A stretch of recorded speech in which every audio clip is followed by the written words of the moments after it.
Começa agora o programa Bem Viver, uma prosa sobre saúde, bem-estar, comida e agroecologia. Produção Rádio Brasil de Fato.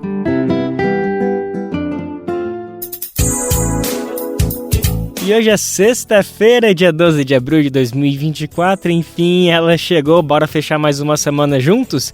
Eu sou o Lucas Weber e a gente segue agora pela próxima 1 hora, trazendo toda a nossa prosa do Bem Viver, um programa produzido pela equipe do Brasil de Fato, especialmente para você. Bom, vamos falar sobre muitos assuntos importantes que repercutiram ao longo da semana e também falar um pouquinho da programação do final de semana, afinal é sexta-feira, sextou, minha gente. Bora lá então saber quais são os destaques do programa de hoje. O Brasil de Fato entrevistou Jade Jares, cofundadora e gerente de projetos do Laboratório da Cidade, para falar sobre o futuro das cidades amazônicas nesse momento pré-COP30, evento que será realizado em 2025 em Belém do Pará. Apesar de tendência de queda, casos de dengue continuam aumentando em alguns estados do país e o Ministério da Saúde busca ampliar a produção de doses contra a doença. E sobre esses dados da epidemia de dengue no Brasil, no Repórter SUS essa semana, nossa repórter Nara Lacerda entrevista Júlio Croda, médico infectologista, pesquisador da Fundação Oswaldo Cruz e professor da Universidade Federal do Mato Grosso do Sul. O programa de hoje começa então falando sobre cidades amazônicas e seus sujeitos, no contexto da COP30, a Conferência das Nações Unidas sobre Mudanças Climáticas, que vai acontecer em Belém do Pará no ano que vem. Tá todo mundo falando sobre esse evento e realmente tem que discutir. A nossa repórter Mariana Castro conversou com Jade Jares, do Laboratório da Cidade, para falar sobre como essa temática foi abordada na terceira edição do Encontro das Cidades da Amazônia e do Brasil, evento que aconteceu lá na capital paraense na semana passada. Vamos ouvir um pouquinho desse bate-papo das duas. A gente conversa hoje com a cofundadora e gerente de projetos do Laboratório da Cidade, Jade Jares, que coordenou a terceira edição do Encontro Cidades da Amazônia e do Brasil, realizado entre os dias 5 e 7 de abril em Belém, no estado do Pará. A cidade será sede da Conferência das Nações Unidas sobre as Mudanças Climáticas, a COP30, em 2025. E esse encontro teve como objetivo promover vivências, discussões e possibilidades de diálogos entre sujeitos amazônidas sobre a participação e construção de demandas coletivas dos territórios. Olá, Jade, tudo bem? Eu gostaria que você iniciasse explicando para a gente como surgiu o Encontro Cidades da Amazônia e do Brasil e quais os seus objetivos, especialmente nessa edição pré-COP30. Essa é a nossa terceira edição, né? A gente começou o Encontro Cidades com a finalização de 2 projetos do laboratório, com um evento muito menor, em outro formato. E aí, esse ano, como a gente queria muito mais também amplificar, não só amplificar o evento, como também colocar ele muito mais direcionado para a questão da Amazônia, principalmente com a questão da COP30 vindo para cá ano que vem, a gente decidiu fazer mesmo aqui só com o laboratório. E o nosso objetivo, principalmente nesse evento pré-COP, é exatamente abrir esse diálogo, fazer esse grande encontro mesmo, abrir essa discussão entre nós, organizações não governamentais, sociedade civil, e todo mundo dialogar e compreender mais ou menos quais são as nossas questões e as nossas demandas, principalmente vendo por esse viés de adaptação às mudanças climáticas, e de que forma a gente pode atuar na COP, de que forma a gente vai se fazer presente, de que forma a gente vai cobrar, de que forma a gente vai se organizar para estar ali cobrando e realmente saber o que a gente vai poder exigir num pós-COP, ver realmente quais vão ser os legados de COP que vão ficar e a gente conseguir realmente criar braços técnicos para fazer isso, com a organização civil, que é a protagonista das necessidades de uma cidade. O encontro proporcionou um diálogo também com estudantes e pesquisadores, né, que já se debruçam aí sobre as temáticas relacionadas ao tema. Qual a importância dessa troca? A gente faz esse evento assim meio que para todos, para todo mundo, toda a organização civil, toda a sociedade civil e organizações fazerem parte mesmo. Mas a gente vê essa grande importância de ter essa aproximação com estudos, comprovações, dados, para que a gente tome cada vez mais conhecimento e tenha mais consciência disso e juntos a gente realmente dialogue e se profissionalize, né? Pela nossa cidade, pelas questões da nossa cidade, pensando no plano diretor, de que forma a gente vai poder participar, pensando em todas essas políticas públicas, de que forma a gente pode participar, de que forma a gente pode ser ativo, para a gente também poder cobrar e fazer parte de tudo isso, pensando nas nossas cidades. Um dos destaques da programação foi a mostra de projetos, que contou com a seleção aí de 20 ideias sobre adaptações às mudanças climáticas. Você poderia contar um pouco mais sobre elas? Nossa, destacar um dos projetos é até difícil, assim, porque quando a gente faz a curadoria dos projetos que vão ser selecionados, a gente pensa, a gente já pede, na verdade, que os projetos sejam enviados com o tema de adaptações às mudanças climáticas. Foi o tema desse ano, né? Era exatamente para a gente ter essa troca de entender outras pessoas, alunos, organizações, profissionais do meio, enfim, outras pessoas que estão também trabalhando e fazendo projetos para os mesmos intuitos que a gente.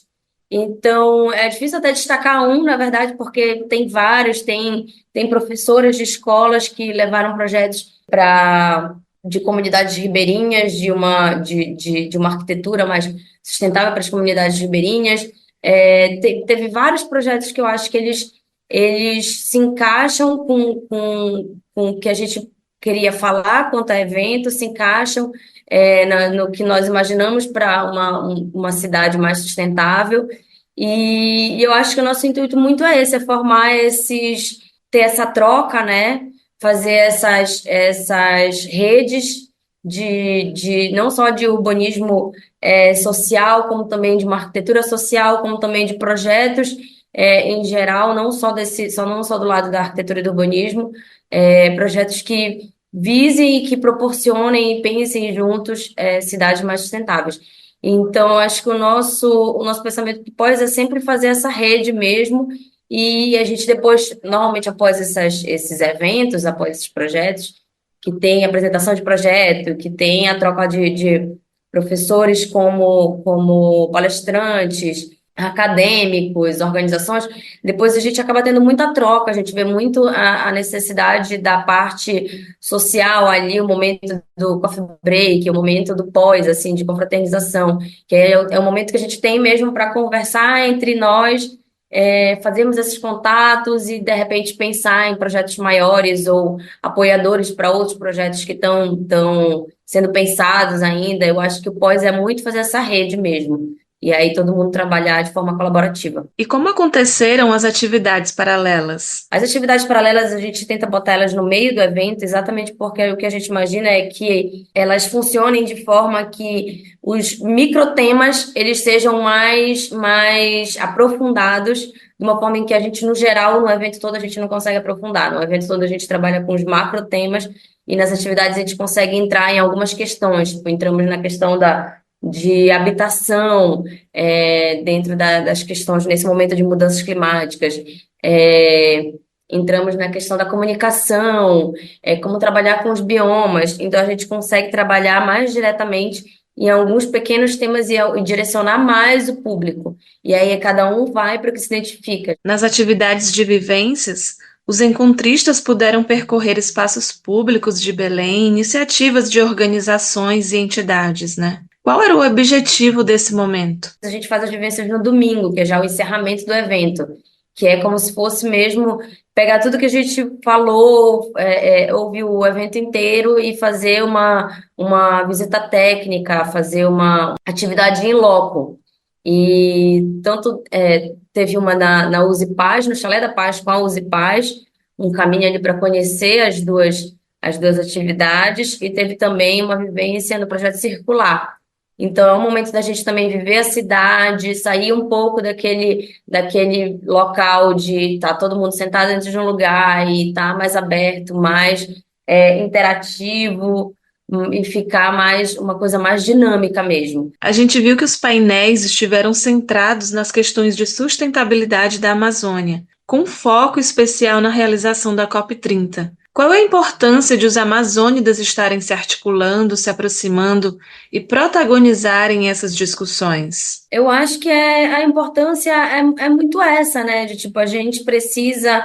Eu acho que nesse momento de COP aqui em Belém, na Amazônia, a gente precisa se organizar para entender de que forma nós vamos participar, né? E aí eu acho que a gente precisa se organizar também para a gente entender quais são as questões que a gente vai levar. E com isso, a gente acredita muito que esse pensamento colaborativo, esse planejamento colaborativo também ele seja válido, porque os protagonistas das cidades somos nós, né? É a sociedade civil. Então, é a sociedade civil e de uma forma muito particular de cada local, porque em Belém vai ser de um jeito, em Manaus vai ser de outro, no Amapá vai ser de outro, e também nas cidades, em Santarém, por exemplo, vai ser outro. Também nas cidades, não só nas capitais, cada um vai ter uma forma muito particular de conversar com a sua cidade, com as suas águas. Entendi. E para os próximos períodos, Jade, foram deixados encaminhamentos a partir do encontro? Eu acho que a gente pode falar principalmente do comitê da COP30, que foi a estreia dele dentro do Encontro Cidades, foi a plenária final do evento, que são, até então, tem 4 organizações juntas, que é o Laboratório da Cidade, o Mapinguari, Mandi e o Tapajós de Fato, que ainda estão também abertos para receber outras organizações, para realmente fazer esse comitê, para eles tomarem a frente de montar a agenda que vai ser levada para a COP. Então, eu acho que ainda vai ser um grande processo, ainda vai ter muito diálogo, muita dinâmica para a gente ter algo finalizado até ano que vem. Mas eu acho que de todo encontro esse é o principal, assim. O Comitê da COP esteve lá presente, exatamente para ouvir os diálogos, todos os painéis, todas as pessoas e os projetos também, e conseguir entender de que forma eles vão dialogar com todo mundo e encaixar isso numa agenda. Ok, Jade, olha, muito obrigada pela participação aqui no programa Bem Viver.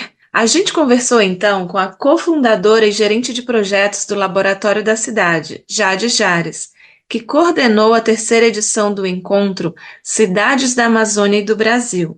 De Imperatriz do Maranhão, da Rádio Brasil de Fato, Mariana Castro. Bom, agora a gente fala sobre um desdobramento do caso Marielle Franco e da prisão de Chiquinho Brazão, um dos acusados de mandar matar a vereadora carioca e seu motorista Anderson Gomes, isso em março de 2018. É que o plenário da Câmara dos Deputados votou por manter Chiquinho Brazão preso. Agora o presidente da Câmara, Arthur Lira, do PP de Alagoas, deve notificar a decisão do parlamento ao Supremo Tribunal Federal. Chiquinho Brazão foi preso preventivamente em 24 de março desse ano.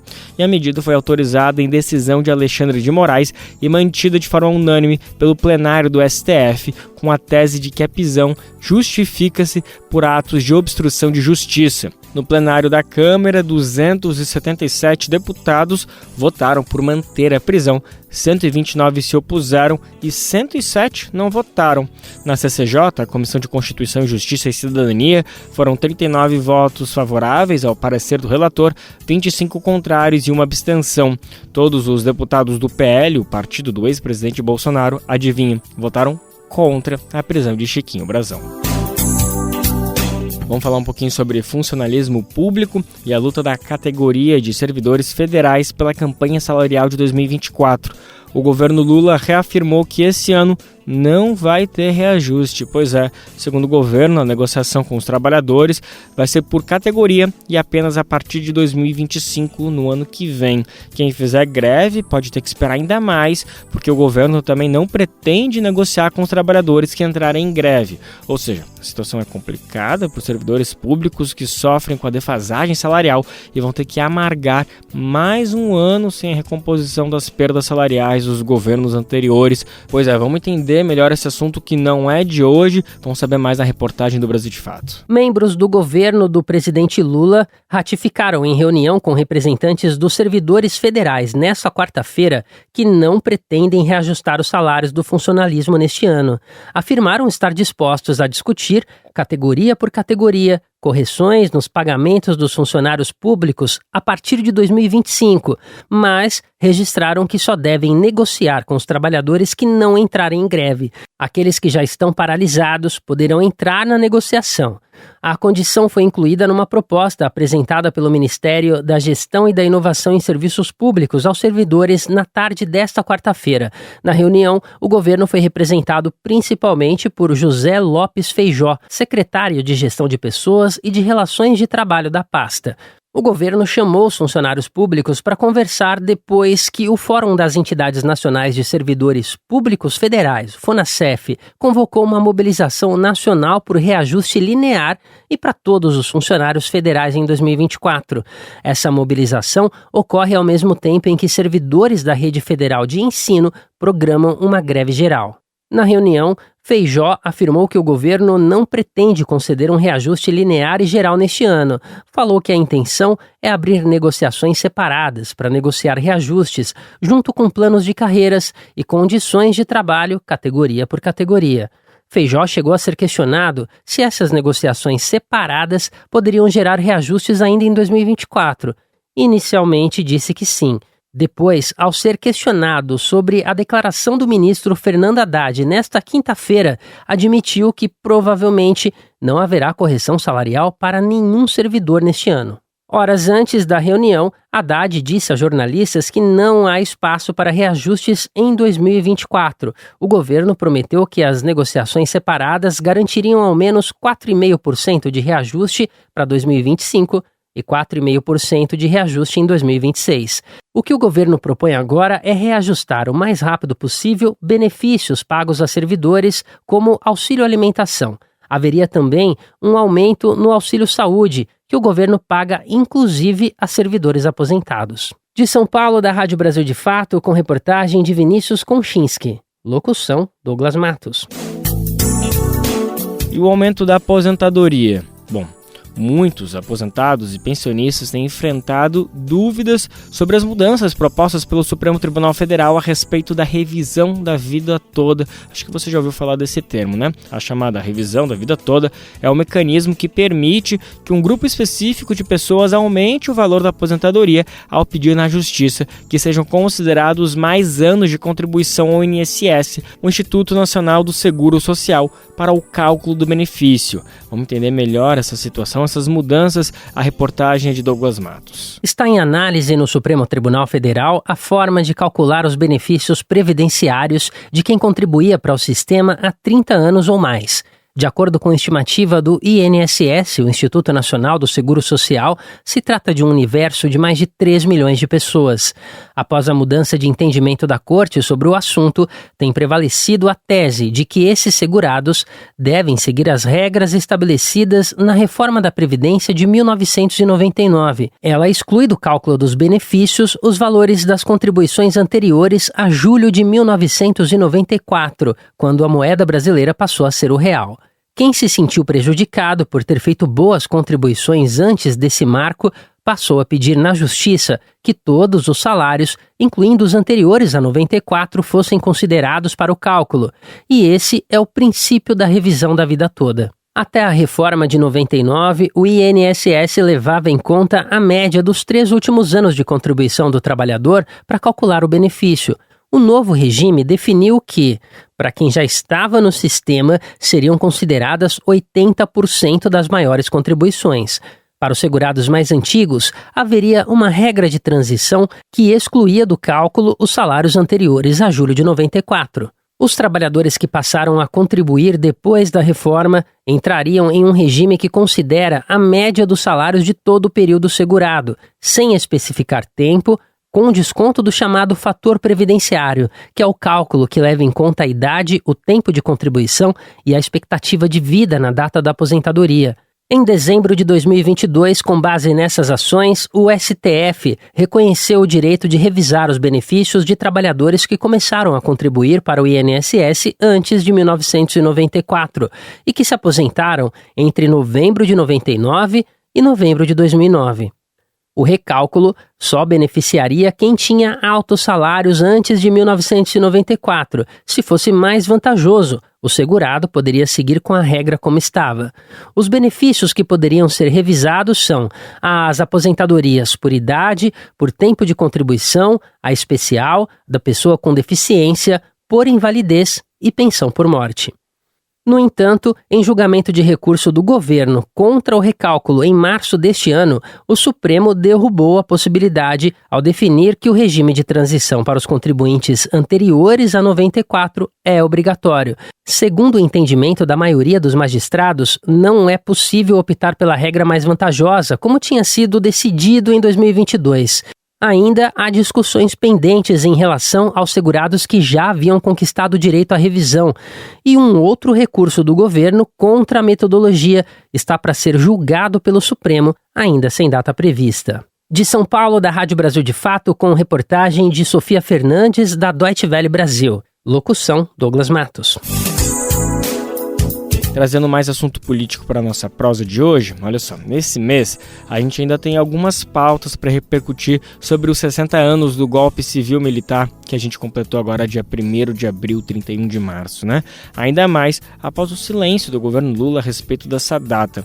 No Central do Brasil, nosso programa aqui do Brasil de Fato em parceria com a TVT, a nossa apresentadora Luana Ibelli conversou com o coordenador do Movimento Brasil Popular, Paulo Henrique, sobre esse silêncio e também sobre a ligação entre a derrubada da democracia em 1964 e a tentativa de golpe em 8 de janeiro de 2023. Vamos conferir a conversa deles. Durante essa semana, a gente tem trazido aqui no Central uma série de produções especiais sobre os 60 anos do golpe militar. Hoje a gente faz uma ligação entre o passado e o presente.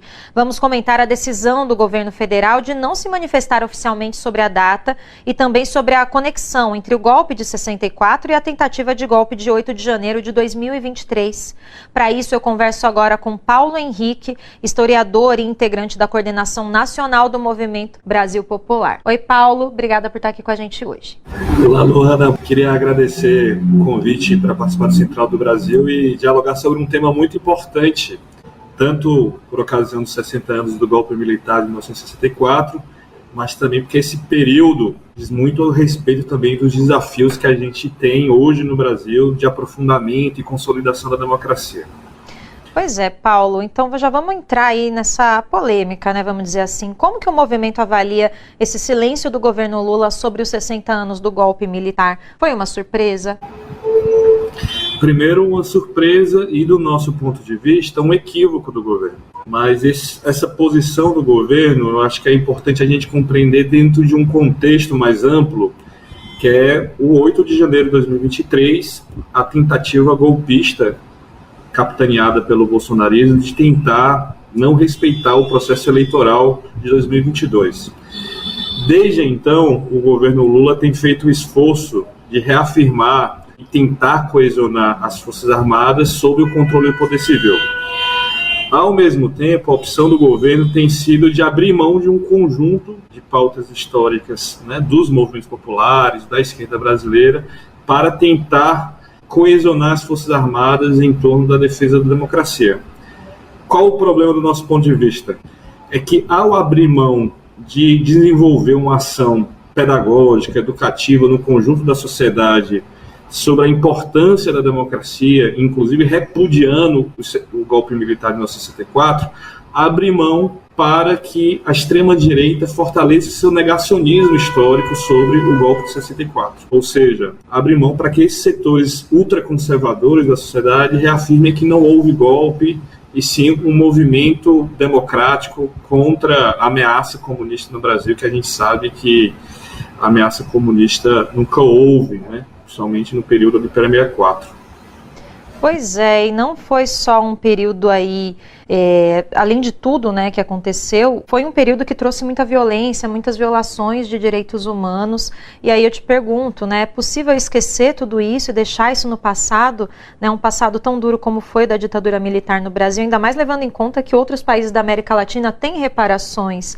Então, quais são as consequências dessa falta de memória para o nosso país? Então, acho que o primeiro aspecto é que, no segundo governo Dilma, com a criação da Comissão Nacional da Verdade, se deu passos importantes no sentido de democratizar o acesso a essa memória coletiva do povo brasileiro. Então, a Comissão Nacional da Verdade produziu um relatório em 2014 que revela o caráter sistemático e generalizado das violações, graves violações aos direitos humanos no Brasil. Esse relatório ele é um subsídio importante para a gente enfrentar, digamos assim, a nossa herança autoritária que percorre toda a nossa história republicana, que é, na medida em que as classes populares melhoram suas condições de vida, ampliam seus direitos, as forças conservadoras nas sociedades golpeiam a democracia. Então, na medida em que a gente não enfrenta esse passado autoritário, a gente sofre ameaças novamente como o 8 de janeiro. Veja, um aspecto importante também que tem relação com esse tema, não é somente o veto imposto do governo Lula sobre não realizar cerimônias em alusão aos 60 anos do golpe. Também estamos enfrentando um problema porque a Comissão de Mortos e Desaparecidos, que foi criada durante o governo FHC, para inclusive investigar a situação de desaparecidos políticos no Brasil, ela foi extinta no apagar das luzes do governo Bolsonaro e até agora ela não foi reinstalada, mesmo com várias recomendações do Ministério Público Federal. Então, o governo acredita que, ao não trazer esse tema de volta para a cena política, vai manter, digamos assim, a coesão das Forças Armadas em torno do regime democrático. Mas, infelizmente, a gente sabe que sem fazer essa disputa na sociedade, você não consegue consolidar a democracia no nosso país.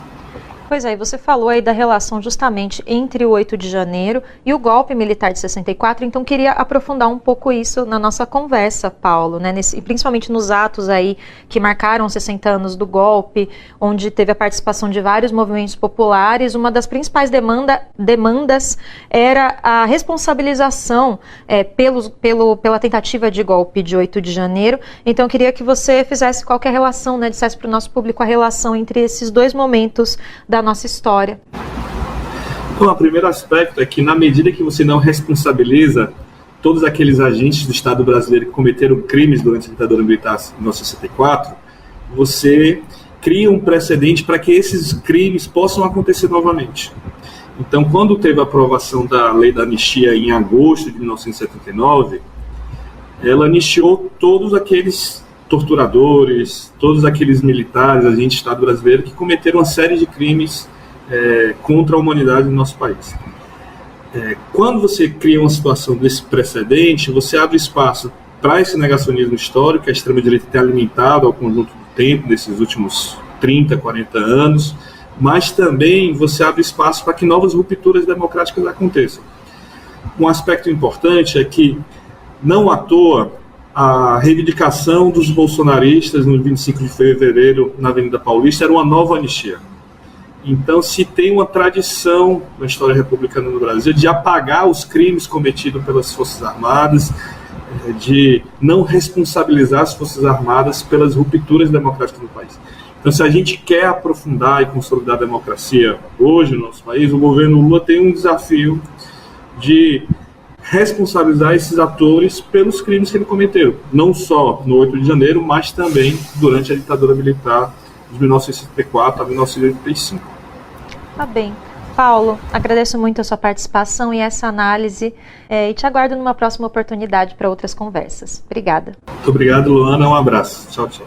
Nós conversamos com Paulo Henrique, historiador e integrante da Coordenação Nacional do Movimento Brasil Popular. A Comissão de Agricultura do Senado Federal aprovou na última quarta-feira o projeto que cria a Política Nacional para o Manejo Sustentável, Plantio, Extração, Consumo, Comercialização e Transformação do pequi e outros produtos nativos do Cerrado. Notícia mais do que boa, super importante para a gente repercutir aqui no Bem Viver. Bom, agora o projeto ainda segue para análise pelo plenário. Trata-se do PL 1970 de 2019, que já foi aprovado na Câmara dos Deputados. Conforme a proposta, a política de manejo do pequi tem entre os seus principais objetivos incentivar a preservação de áreas de ocorrência dos pequizeiros e de outros produtos nativos do Cerrado, identificar as comunidades tradicionais que vivem da coleta desses frutos, pesquisar o folclore relacionado ao tema e promover eventos culturais visando estimular o turismo, incentivar o comércio desses produtos e desenvolver selos de qualidade e de procedência. Super importante essa notícia, gente. É uma boa iniciativa para a preservação da sociobiodiversidade do Cerrado e valorização de um dos frutos símbolos da região, que é o pequi.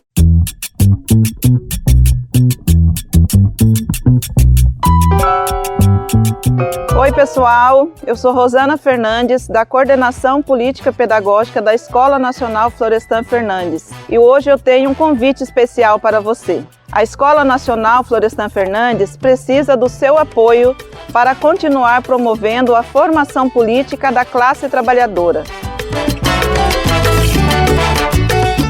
Desde 2005, mais de 40 mil pessoas do Brasil e do mundo já passaram pela Escola Nacional, que continua existindo por meio da solidariedade dos movimentos populares e associados que contribuem com esse projeto. Conheça o trabalho e seja um amigo da Escola Nacional Florestan Fernandes. Acesse www.amigosenff.org.br e saiba mais.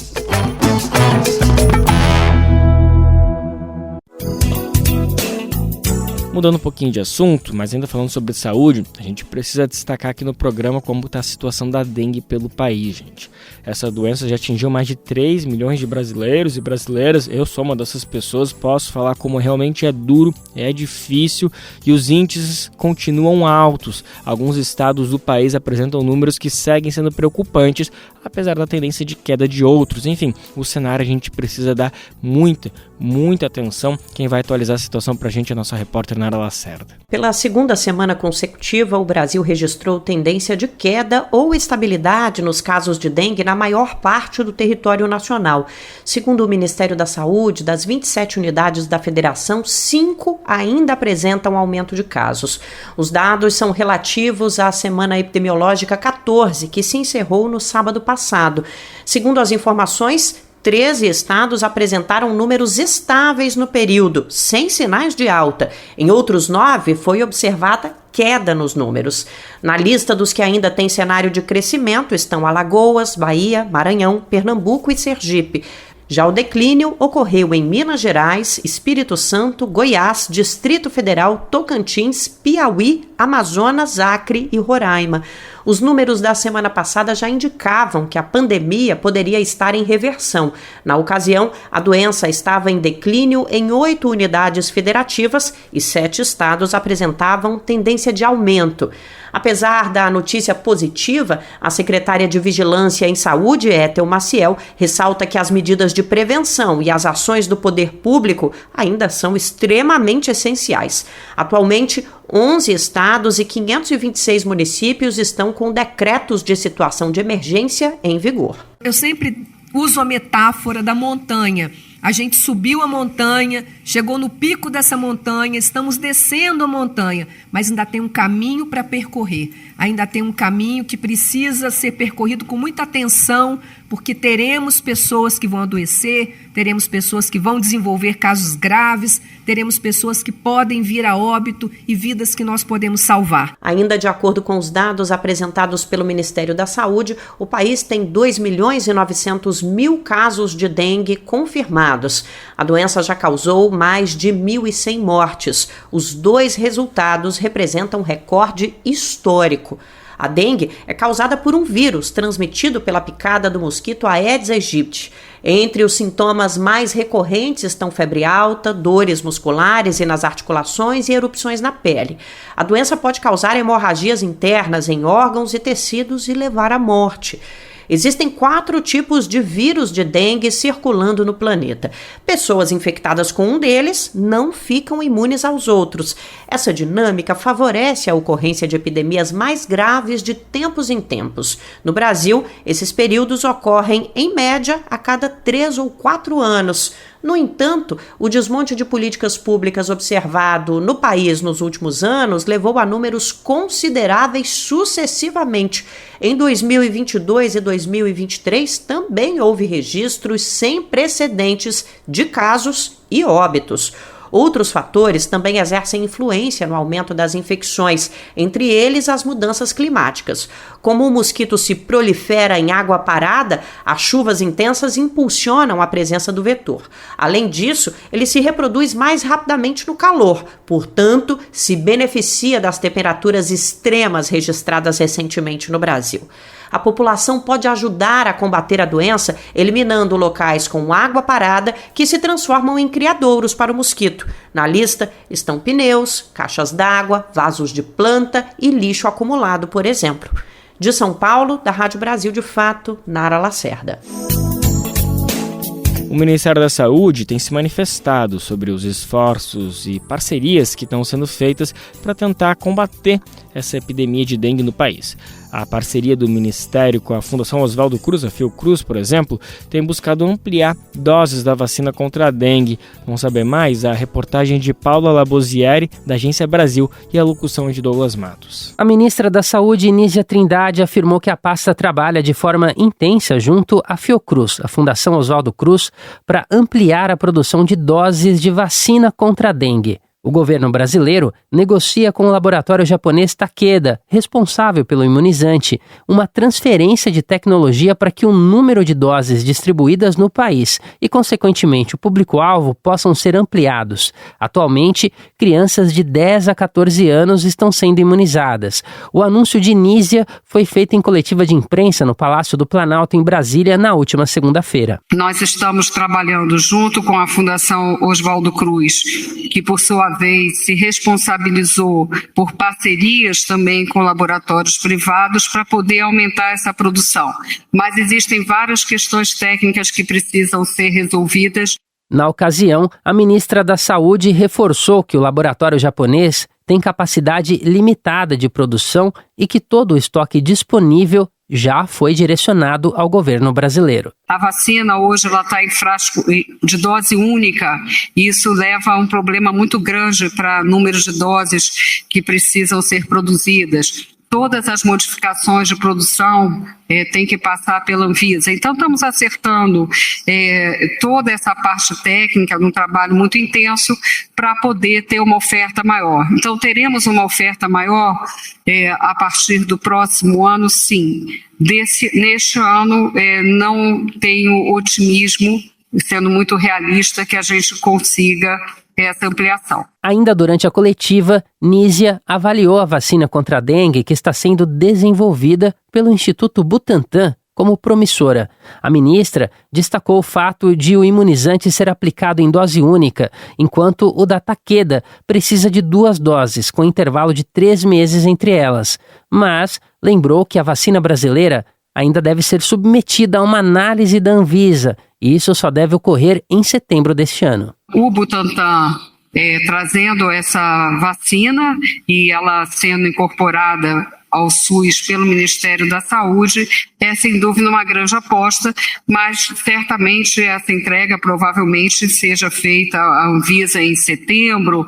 O tempo todo eu faço atualização e pressão desse cronograma junto ao diretor do Instituto Butantan, que eu quero aqui registrar. Nós antecipamos a vacinação para dengue também com essa ação muito positiva do Instituto Butantan, que antecipou a produção, né? Então tudo é uma cadeia. A ministra da Saúde, Nízia Trindade, concluiu afirmando que o país poderia ter hoje condições muito melhores de produção de vacinas. Que bom que nós temos o Instituto Butantan, a Fiocruz e também alguns parceiros privados que ajudam nesse esforço. Porém, nós poderíamos já hoje ter um complexo de biotecnologia aprovado desde o segundo governo Lula para ser implantado. Está no nosso PAC, nós vamos avançar nisso. Com isso, nós vamos ter muito mais segurança de rapidamente aumentar a produção de uma vacina. De São Paulo, da Rádio Brasil de Fato, com reportagem de Paula Labosieri, da Agência Brasil. Locução, Douglas Matos.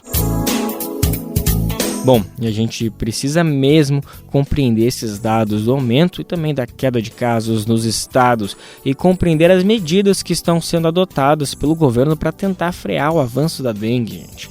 Esse conjunto de informações ajuda a população a ter uma noção real da gravidade da doença, tomar os cuidados que cabem a cada um de nós quanto cidadãos, que é eliminar os focos do mosquito da dengue e contribui também a não criar alarmismo e nem desinformação sobre esse cenário, gente. E foi pensando nisso que a produção do podcast Repórter SUS decidiu convidar um especialista para poder aprofundar esse debate mais do que urgente. A gente vai ouvir agora uma entrevista que Nara Lacerda e Juliana Passos fizeram com Júlio Croda. Ele é médico, infectologista, pesquisador da Fundação Oswaldo Cruz e professor da Universidade Federal do Mato Grosso do Sul. Repórter SUS. O que acontece no seu Sistema Único de Saúde? Estamos de volta com o nosso podcast Repórter SUS. Depois de um breve recesso, nós estamos aqui de novo e com muita novidade. A partir de agora, o Repórter SUS vai ter um formato mais amplo, mais aberto. Toda semana a gente vai colher os principais assuntos relativos ao nosso Sistema Único de Saúde. Tem que repetir essa frase porque ele é nosso mesmo. E vamos trazer aqui para vocês entrevistas, matérias, bate-papos, enfim. Vamos trazer todas as possibilidades de informação aqui no nosso Repórter SUS. A parceria entre o Brasil de Fato e a Escola Politécnica de Saúde Joaquim Venâncio da Fiocruz entra nesse novo capítulo. Você que está ouvindo, vem com a gente.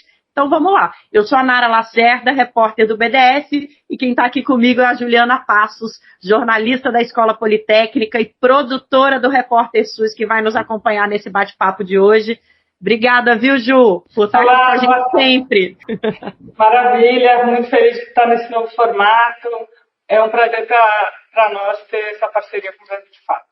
Para você que está ouvindo a gente não estranhar as diferenças de som, eu estou aqui em São Paulo, na redação do Brasil de Fato. A Ju está lá no Rio de Janeiro, na Escola Politécnica, então tem diferença de microfone, mas nós estamos juntos virtualmente para conversar com você. E nesta semana, nosso tema não podia ser diferente. É a epidemia de dengue que o Brasil está vivendo nos últimos meses e já é a mais grave da história. Como esse tema é muito denso, a gente quer tirar todas as dúvidas possíveis. Nesse primeiro episódio da nova fase do Repórter SUS, a gente vai trazer uma entrevista. E o nosso convidado é o infectologista Júlio Croda, pesquisador da Fundação Oswaldo Cruz e professor da Universidade Federal de Mato Grosso do Sul.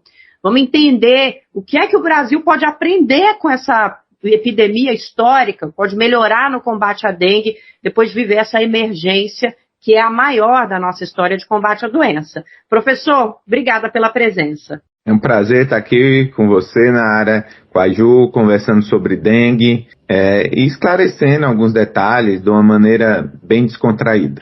Ô, professor, a gente queria conversar um pouquinho sobre a história da dengue no Brasil, porque a história do mosquito é mais antiga que a história da doença. Inclusive, tem uma conexão muito profunda entre os casos de febre amarela e o mosquito no nosso passado, uma doença que hoje está controlada, tem vacina.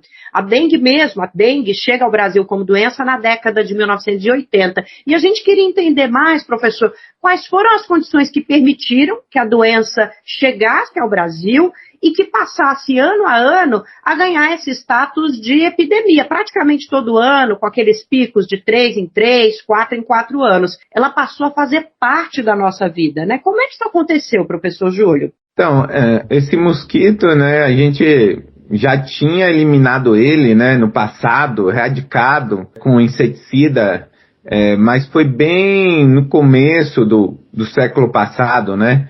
Então, assim, ele chegou novamente em 1980, principalmente esse mosquito entrou novamente por navios, né, que vieram do Sudeste Asiático e foi reintroduzido no país. Mas nesse momento que ele foi reintroduzido no país, o Aedes aegypti, ele encontrou um cenário muito favorável, principalmente com a mudança demográfica que ocorreu no Brasil, né, nos últimos 30, 40 anos. A gente passou de um país que eminentemente era rural, para um país que concentra a sua população na zona urbana, e em condições não muito favoráveis, né, principalmente nas comunidades mais carentes, com falta de água encanada, ou não chega todos os dias, coleta de lixo deficitária, né, a parte de saneamento básico com bastante problema. Essa elevada densidade populacional em um espaço pequeno, né, e com dificuldade do ponto de vista de infraestrutura de saneamento, favorece muito a replicação do Aedes aegypti, o mosquito da dengue, e faz com que o controle vetorial seja bastante difícil. Tanto que desde a década de 80 nós temos surtos e a cada década o número de casos aumenta. Nos últimos 10 anos a gente teve um aumento de 8 vezes em termos de número de casos. Então, assim, é uma doença que chega para ficar, para trazer grande morbidade para a população. E mais recentemente, com as mudanças climáticas, o aquecimento global, o aumento da temperatura, a gente pode prever que as arboviroses, e a dengue não deixa de ser uma arbovirose, vai ficar mais frequente e vai impactar mais sobre a população brasileira. Além da questão de estrutura de saneamento, o que o Brasil poderia ter feito para não chegar nessa quantidade de casos? A gente, agora a gente tem uma quantidade limitada de vacinas, tem o método Wolbachia. O que deveria ser feito para a gente ter um número de casos reduzido? É possível controlar? Então, assim, a medida de controle vetorial, né, que depende da população, mobilizar a população para eliminar focos dos mosquitos, ela tem uma eficácia bastante reduzida, né, porque depende dessa participação popular. 75%, 80% dos focos estão dentro do domicílio. Então, assim, para a gente vencer essa guerra contra a dengue, principalmente nesse cenário de aumento de casos e aquecimento global, de condições inadequadas de moradia e de saneamento, a gente tem que investir em tecnologia, né? As grandes revoluções na área de saúde, sem a mudança estrutural da nossa sociedade, veio através da inovação. E se a gente quiser realmente diminuir a carga da doença, a gente tem que inovar garantindo vacina por uma grande parte da população. E a gente tem o Instituto Butantan, que tem uma vacina que está em fase final de produção e licenciamento, que é uma vacina de dose única, e isso pode ampliar o número de pessoas vacinadas no Brasil.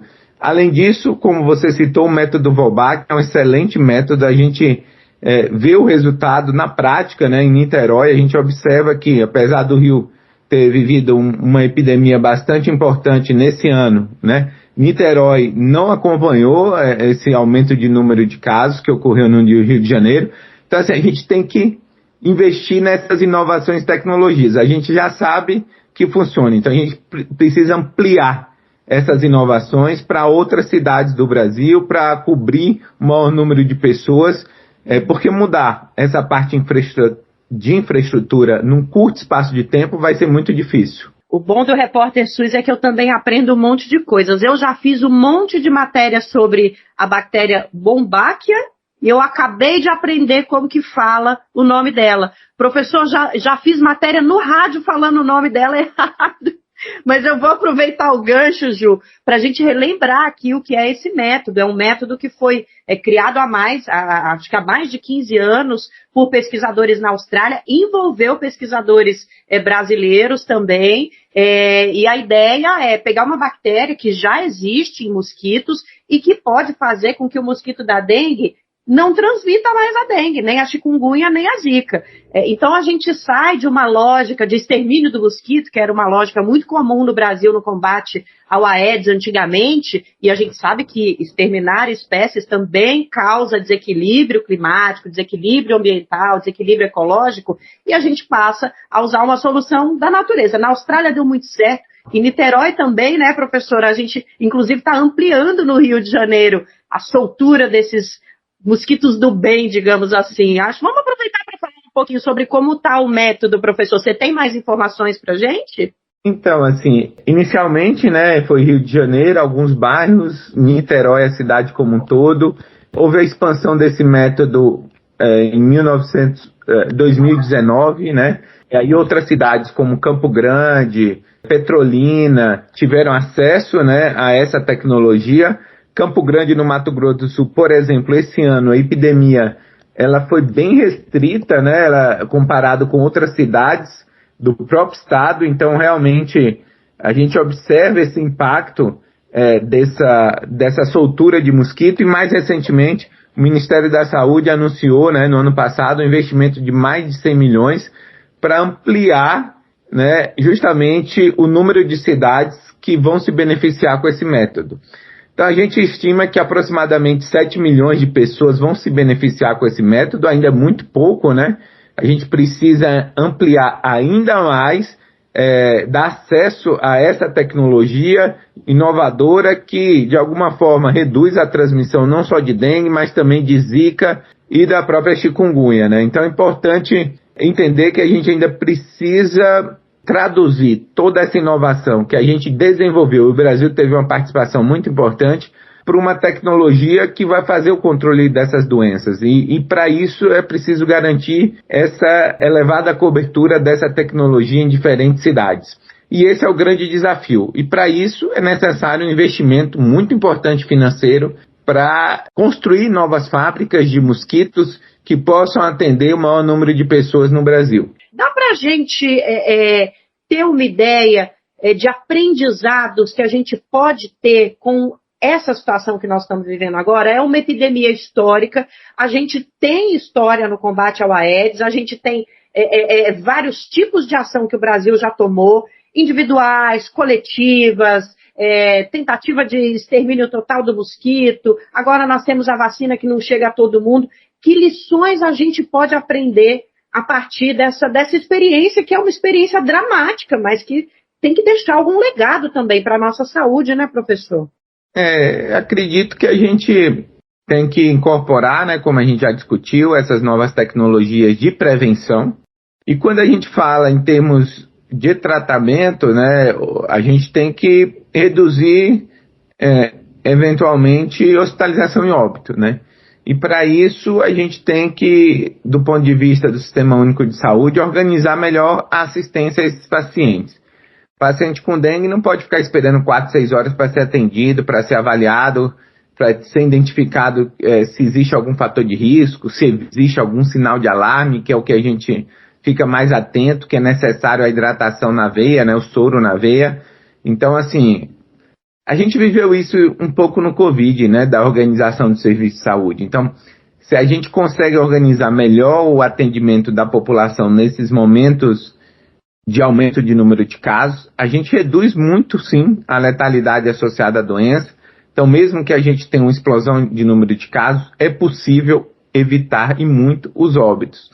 E a gente tem que aprender, a gente já deveria ter aprendido com o Covid, e agora nós estamos vivendo o pior momento para a dengue que o Brasil já enfrentou. A gente tem que tirar algum tipo de lição para isso, de como organizar melhor o atendimento à população. Mas, professor, organizar melhor significa o quê? Falta equipamentos, falta...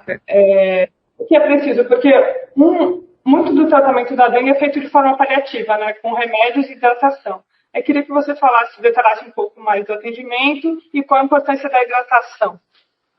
Começa com planejamento, né? Nós já tínhamos uma ideia no final do ano passado que nós teríamos o pior ano em relação à dengue no Brasil, né? A projeção do número de casos já era uma projeção entre 2 milhões e 500 mil casos e 5 milhões de casos. Era necessário que estados e municípios elaborassem seu plano de contingência. Ou seja, o que é isso? Escrever, se a gente tiver realmente um aumento do número de casos, o que o governo vai fazer. E o que a gente pode fazer para reduzir esse óbito por dengue? Abrir as unidades de saúde em horários alternativos, em finais de semana, eventualmente contratar outros serviços, ampliar os serviços de atendimento, reforçar as equipes de atendimento. Se essas medidas não forem suficientes, abrir tendas de hidratação, contratar eventualmente serviço privado, para garantir que todo paciente com dengue seja avaliado em tempo oportuno. A gente não tem nenhum tratamento específico, mas o paciente não sabe se ele tem dengue grave, porque são sinais de alarme. Às vezes ele não consegue diferenciar esses sinais de alarme. Ele não consegue entender que, por exemplo, você ter vômitos persistentes ou uma dor abdominal muito intensa é um sinal de alarme. né? Eventualmente, se você faz um hemograma e tem um aumento do hematócrito, é um sinal de alarme. Hemorragias em mucosas de grande quantidade é um sinal de alarme. Então, às vezes, o paciente tem esses sinais de alarme, ele não procura atendimento, ele não recebe hidratação, porque a hidratação só por via oral, nesses casos, não é suficiente. O paciente precisa receber hidratação na veia, só que ele não procura atendimento. Ou se procura o atendimento, a unidade não consegue atender em tempo oportuno, ele desiste do atendimento, ele fica esperando 6 a 8 horas para passar numa consulta. E para dengue, né, principalmente para dengue grave, tempo para hidratação é fundamental. Se o paciente tem sinais de alarme, ele tem que ser hidratado de forma vigorosa imediatamente. Então, quando a gente fala que municípios e estados devem se preparar melhor, é se preparar na organização de serviços, na ampliação do atendimento aos casos suspeitos de dengue. Então, eu queria finalizar com o senhor, que é especialista no assunto, relembrando a nossa população do que ela deve fazer, mas, é claro, relembrando também que tem muito disso na mão do poder público, essa reestruturação de atendimento no SUS, das necessidades e problemas estruturais que o SUS tem, é muito importante não só para a dengue, mas para o funcionamento como um todo do nosso sistema. E a gente tem também saneamento básico, rios com muita poluição. O problema é muito grande, ele tem muito a ver com a urbanização e com os hábitos das famílias, né? É uma vila, né? Leva-se uma vila para a gente conseguir combater a dengue, né, professor? É praticamente por aí, dá para mudar o ditado. Nesse momento, né, é importante entender que a única estratégia, né, que compete à população, principalmente, é eliminar os focos dos mosquitos. E aí é importante que, uma vez por semana, a cada 7 dias, geralmente, melhor fazer isso no final de semana, porque sobra mais tempo, verificar no seu domicílio toda a água parada. Eliminar toda essa água parada. Eliminar e vigiar o tempo todo, né? Porque como o ciclo do mosquito, ele é de entre 7 e 10 dias, entre ovo, larva, pupa e novamente mosquito, é importante que você não faça esse procedimento só uma vez por mês, que faça toda semana. E é importante que faça no período que vai se iniciar, que a gente chama de período interepidêmico, entre as duas epidemias. O principal modo de prevenir a dengue é manter uma baixa circulação do mosquito nesse período, porque quando chega esse momento do verão, né, calor, chuva, aí vem a epidemia, vem a explosão em termos de replicação do mosquito, de transmissão da doença. A gente tem que reduzir esses focos, principalmente no período interepidêmico, em preparação para o verão. Então, mesmo agora que a gente sabe que, por exemplo, no Rio de Janeiro já existe uma queda do número de casos, o próprio Rio de Janeiro já suspendeu o decreto de emergência, é importante manter a vigilância na eliminação dos focos, que é o que a população pode fazer nesse momento, né, para reduzir o impacto da doença. O professor Júlio Croda, só tenho a agradecer a presença do senhor aqui. A gente conversou com o pesquisador da Fundação Oswaldo Cruz e professor da Universidade Federal de Mato Grosso do Sul, Júlio Croda. Obrigada mais uma vez por estar conosco aqui no Brasil de Fato. Não vai ser a última vez, a gente espera que está próxima com notícias melhores, viu, professor? É um prazer sempre estar conversando sobre o tema, né, esclarecendo esses detalhes a respeito da dengue, né, e que a gente possa retornar num momento mais tranquilo para falar de outros assuntos. Sem dúvida. Obrigada a você que também está com a gente, ouvindo o Repórter SUS. Vamos esperar você aqui no próximo episódio. Ju, valeu pela experiência, viu? Abrimos com chave de ouro essa nova fase. Com certeza, Nara. Muito obrigada, professor Júlio Croda. A gente combinou de fazer uma assinatura toda formal aqui, jornalística, né, Ju? Então, aqui de São Paulo, da Rádio Brasil de Fato, Nara Lacerda e... do Rio de Janeiro, da Escola Politécnica de Saúde Joaquim Venâncio e Juliana Paz. É isso, a gente vai voltar com a assinatura e tudo, viu, gente? Até o próximo episódio. Valeu! E assim, o Bem Viver de hoje fica por aqui. Bora todo mundo sextar e se liga que segunda-feira, adivinha, tem mais um programa inédito, cheio de energia pra gente tocar essa prosa maravilhosa. Lembrando que você pode nos ouvir na Rádio Brasil Atual 98,9 FM na Grande São Paulo ou no site radiobrasildefato.com.br.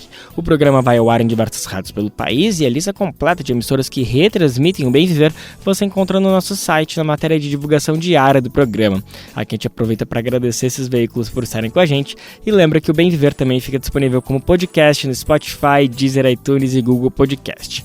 A apresentação do programa de hoje foi de Lucas Weber, o roteiro de Denise Salomão, edição e produção de Douglas Matos e Mariana Lemos, trabalhos técnicos de Lua Gattinoni, Edson Oliveira e André Paroche, coordenação de rádio TV Muniz e Ravena, diretora de programas de áudio Camila Salmásio, direção executiva Nina Fidelis, apoio toda a equipe de jornalismo do Brasil de Fato. Um bom final de semana, gente. Até segunda-feira. Você ouviu o programa Bem Viver, uma prosa sobre saúde, bem-estar, comida e agroecologia. Produção Rádio Brasil de Fato.